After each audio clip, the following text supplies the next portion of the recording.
मातरम बच्चों, वंदे मातरम। आज मैं कक्षा 8 के लिए लेसन नंबर 16 मातृहृदय आपके समक्ष लेकर आई हूँ। उसके अंदर है पेज नंबर 49। तो वहाँ है छोड़ी दे बेटा छोड़ी दे, पण बाळक हाथ आवेलू अद्भुत रमकड़ू केम करीने छोड़े। यानी कि बच्चा हाथ में आया हुआ अद्भुत ये अकल्पनीय खिलौना कैसे छोड़ सकता है। मानो जीव ताड़वे चोटी, यानी कि उसकी माँ का जी ऊपर हो गया। पाछड़ घुड़काट करती सिंहण साव नजीक आवी गई, यानी कि पीछे से आवाज़ करती हुई ये जो शेरनी थी वो एकदम नज़दीक आ गई। कौन जाने क्षण में शू बनसे, यानी कि क्या मालूम एक पल के अंदर क्या होगा। मानव स्त्रीए पोताना बच्चाने पटावता छेल्ला विनंती करता जाने के चीज़ पाड़ी, छोड़ी मूक बेटा छोड़ी मूक। यानी कि जो आदमी की औरत है, यानी कि स्त्री है औरत, वो ने अपने बच्चे को समझाते हुए और आजीजी करते हुए एक विनंती की कि जोर से चिल्लाई और बोली, छोड़ दे बेटा छोड़ दे। सिंह पर बाळकनी फक्त 7 फूट दूर हतुं। पाछड़ पाछड़ चाली आवती घुड़काट करती थी, यानी कि वो जो शेरनी थी वो बच्चे से 7 फीट दूर थी और आवाज़ करती हुई नज़दीक आ रही थी। तेनी आँख में अजब परिवर्तन आवी रह्युं हतुं, यानी कि उसकी आँखों के अंदर अजब का परिवर्तन आ रहा था। मालधारी बाळके सिंह शिशु ने पड़तू मूक्યું, यानी कि ये जो मालधारी औरत थी, मालधारी जो बच्चा था उसने, जो शेरनी का बच्चा था उसको गोद में भराई गई, यानी कि दौड़कर अपनी माँ की गोद में चला गया। अब इस तरफ पेलू सिंह शिशु पर दौड़तू माँ की गोद में चाल्યું गયું, यानी कि ये जो शेरनी का बच्चा था वो भी दौड़कर अपनी माँ की गोद में चला गया। सामसामे 2 माताओं, वच्चे तेमना शिशुओं। तो क्या आमने सामने 2 माता है और बीच में दोनों के बच्चे हैं। घड़ी बे घड़ी बन्ने माताओं आँख मिलाई, यानी कि 2 पल के लिए दोनों माताओं ने एक दूसरे के साथ आँख मिला दी। मालधारी स्त्री पाछा पगे चाली घेर, यानी कि मालधारी स्त्री पीछे पीछे धीरे धीरे पीछे पैर से पीछे अपने घर की ओर चलने लगी। अने पोताना नेस में रहठाण में जवुं हतुं, यानी कि उसको अपने झोपड़े के अंदर जहाँ वो रहती थी वहाँ जाना था। જ્યારે સિંહણને તેના જંગલમાં પોતાના બોળમાં જવું હતું, यानी कि ये शेरनी को अपनी गुफा के अंदर जाना था। बन्ने माताओं पोताना शिशुने लई चाली गई। दोनों माँ अपने बच्चे को लेकर चली गई। તેમના ખોડિયા જુદા જુદા હતા, પરંતુ શિશુ પ્રત્યેની મમતા અને પ્રેમમાં કશો જ ભેદ ન હતો। ખોડિયા यानी कि शरीर, यानी कि दोनों के शरीर अलग थे, परंतु दोनों के अंदर ममता तो माँ की ही थी। यानी कि माँ की अपने बच्चे के प्रति जो ममता है, जो प्रेम है, उसमें कोई फ़र्क नहीं था।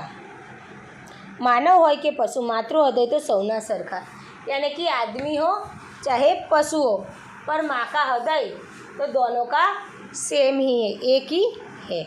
अब है शब्द समझूती। अवधूत यानी कि वैरागी बावो, सदी यानी कि सैका, कौम એટલે एक जाति, जो भरवाड़, जो वणजारा, रबारी, जो गाय भैंस को पालते हैं वो। बराबर। फिर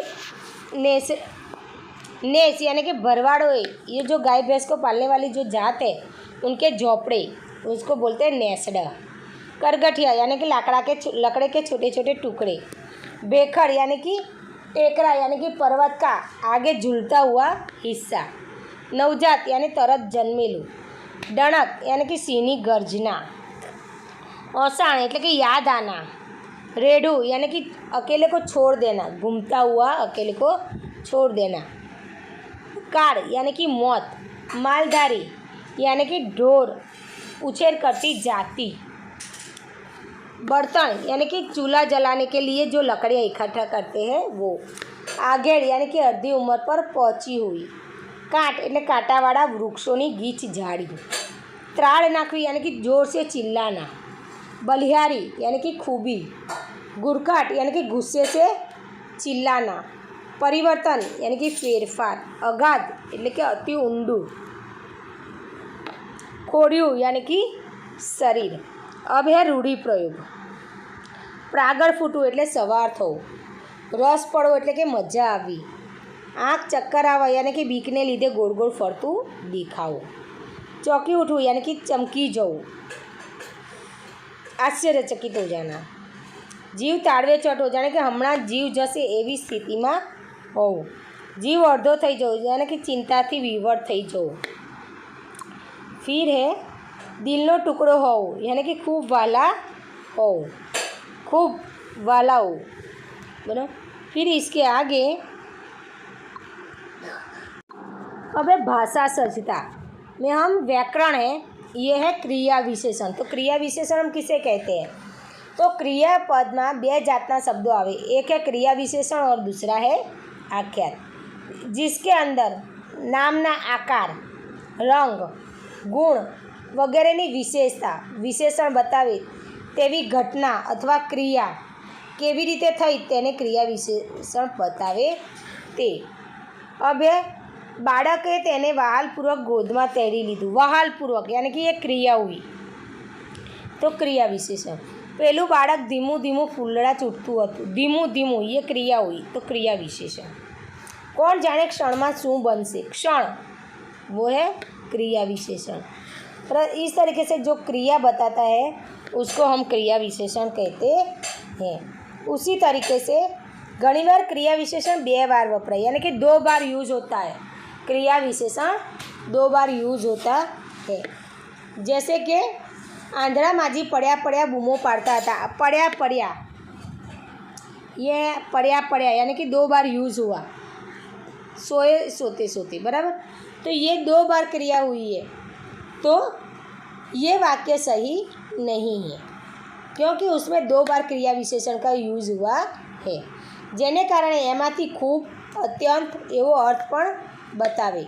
दाखला तरीके उदाहरण के तौर पर बा उतावड़ी उतावड़ी घरनी बाहर निकली, उतावड़ी उतावड़ी उसमें भी 2 बार उपयोग हुआ है, यानी कि उतावड़ी उतावड़ी यानी कि अत्यंत उतावड़ से, जल्दी से, बराबर। इसलिए ये वाक्य सही नहीं है। आ क्रिया विशेषणનો ઉપયોગ કેવી રીતે કરવામાં આવ્યો છે તે જુઓ।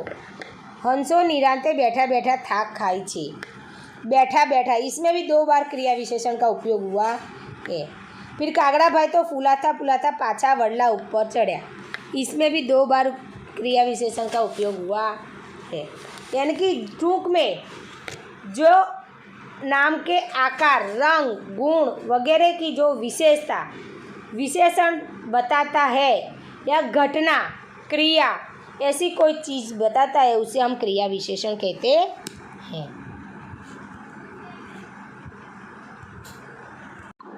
फिर यहाँ है कहवत यानी कि जन सेवा एज प्रभु सेवा। इसमें आप 2 शब्द है, जन सेवा और प्रभु सेवा। तो जन, जन यानी कि मानस, आदमी, आदमियों की सेवा करना, चाकरी करना। प्रभु सेवा, प्रभु यानी कि भगवान की सेवा, यानी कि जब आदमी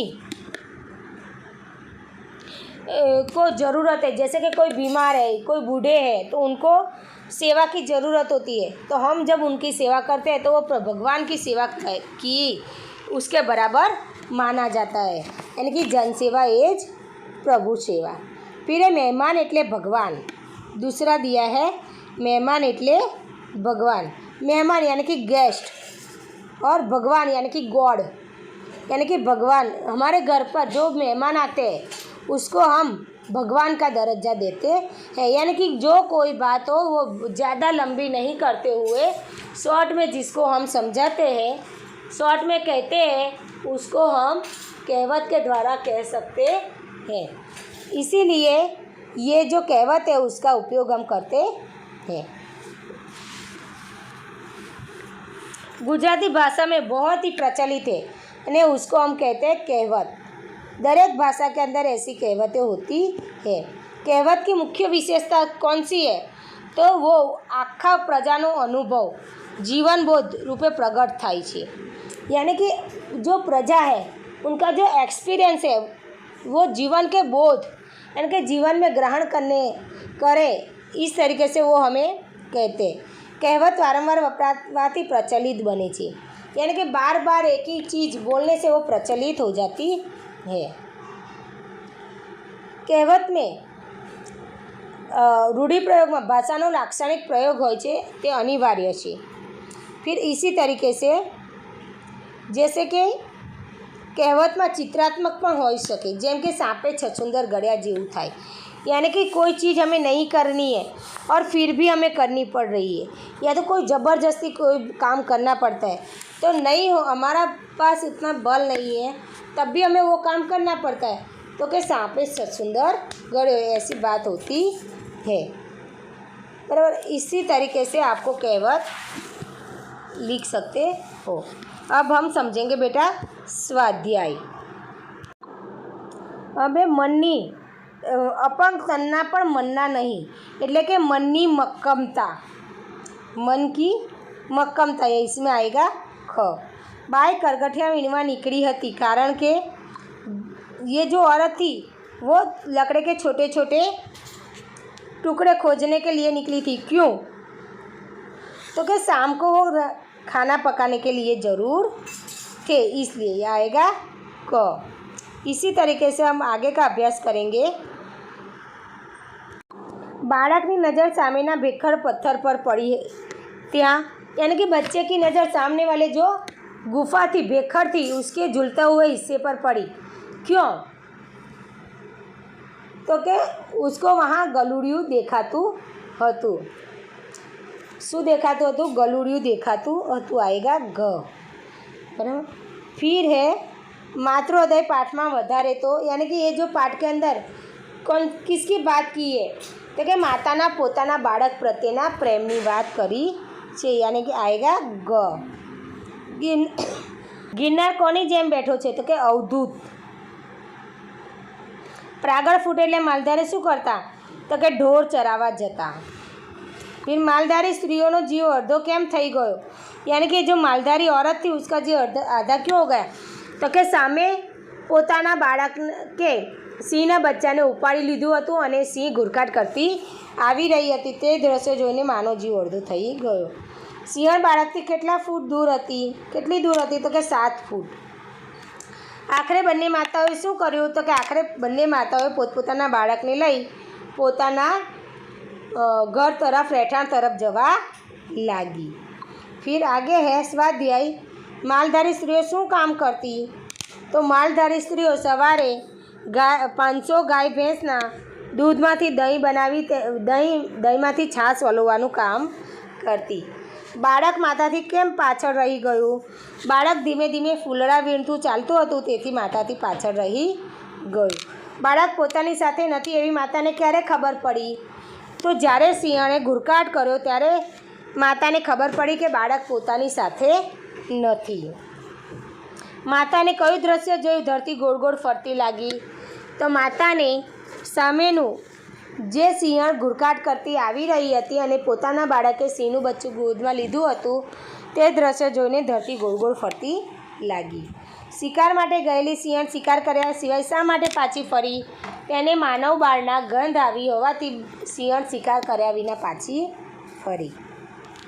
માલધારી સ્ત્રી અને સિંહણ વચ્ચે પાયાની સામ્યતા કઈ છે, શા માટે, તો કે માલધારી સ્ત્રી અને સિંહણ વચ્ચે પાયાની સામ્યતા બંને એક માતા છે એ છે। શા માટે? કારણ કે બંને એક માતા છે અને બંનેના હૃદયમાં માતા પ્રત્યેનો પ્રેમ છે। માનવ હોય કે પશુ, માતૃહૃદય તો સૌના સરખા। આ પંક્તિનો अर्थ समझाओ, यानी कि मानव हो कि पशु, दोनों के अंदर माता का हृदय तो एक ही रहता है, चाहे वो पशु हो चाहे वो आदमी हो, क्योंकि दोनों एक माता ही है। अब उपयोग करी वाक्य बनाओ। मालधारी, तो कि मालधारी सवार में ढोर चरावा निकली पड़े छे। बलिहारी, तो कि कुदरतनी केवी बलिहारी। अस्तित्व, तो कि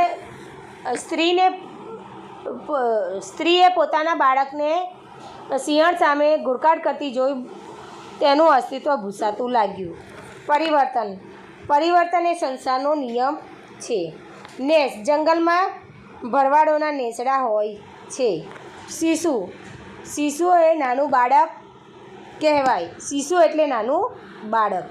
ऐसे भी आप कोई भी वाक्य आप बनाकर लिख सकते। चक्कर आवा, यानी कि धरती गोल गोल फरती लागवी। सिर्फ आपको यहाँ रूढ़ि प्रयोग का अर्थ ही लिखना है, वाक्य बनाना नहीं है। जीव अर्धो थई जाओ, यानी कि चिंताथी विवर थई जाओ। फिर तीसरा है दिलनो टुकड़ो हो, यानी कि खूब वहाला हो। હવે શબ્દનો અર્થ લખો. કરગઠિયા એટલે લાકડાના નાના નાના ટુકડા. પ્રાગળ ફૂટવું એટલે સવાર થવું. અસાણ એટલે યાદ આવવું. ખોડિયું એટલે શરીર. હવે ક્રિયા વિશેષણ. અમે બિલ્લી પગે આગળ વધ્યા. બિલ્લી પગે. દૂસરા સંન્યાસી શાંતિથી ચાલ્યા આવે છે. શાંતિથી. ફિર માણસ ટપોટપ મરવા લાગ્યા, યાની કે ટપોટપ. કોટલા પાણીમાં આમ તેમ ઝૂલા ખાતા હતા. આમ તેમ. પેલો માણસ ટાળથી થરથર ધ્રુજી રહ્યો હતો. થરથર. હવે નીચે મા શબ્દ સાથે સંકળાયેલ શબ્દોની યાદી કરો. તો સ્નેહ, હેત, પ્રેમ, લાડ. બરાબર. તમારા શિક્ષકની મદદથી માનો મહિમા દર્શાવતી કહેવતો. માં તે માં, बीजा वगड़ा वाह. बराबर. इस तरीके से आपको कहावत लिखनी है. तुम्हारी माँ तमने गमे छे तो हाँ, उसके बारे में आपको 6 वाक्य लिखने हैं. बराबर. तो ये वीडियो बेटा मैं यहीं पर समाप्त करती हूँ. Bye bye. वंदे मातरम. यह स्वाध्याय, अभ्यास, भाषा सज्जता, शब्दार्थ और रूढ़ि प्रयोग, ये सब आपको आपकी गुजराती की कॉपी में लिखना है और लिखकर इसका फ़ोटो खींचकर आपके जो सर या टीचर है व्हाट्सएप पर नंबर पर उनको भेजना है. और ये कॉपी संभाल कर रखना. जब भी हम मंगवाएंगे तब स्कूल में लेकर आपको जमा करवानी है, चेक करने के लिए. चलिए तो बाय बाय. ये वीडियो मैं यहीं पर ख़त्म करती हूँ. Bye bye. वंदे मातरम.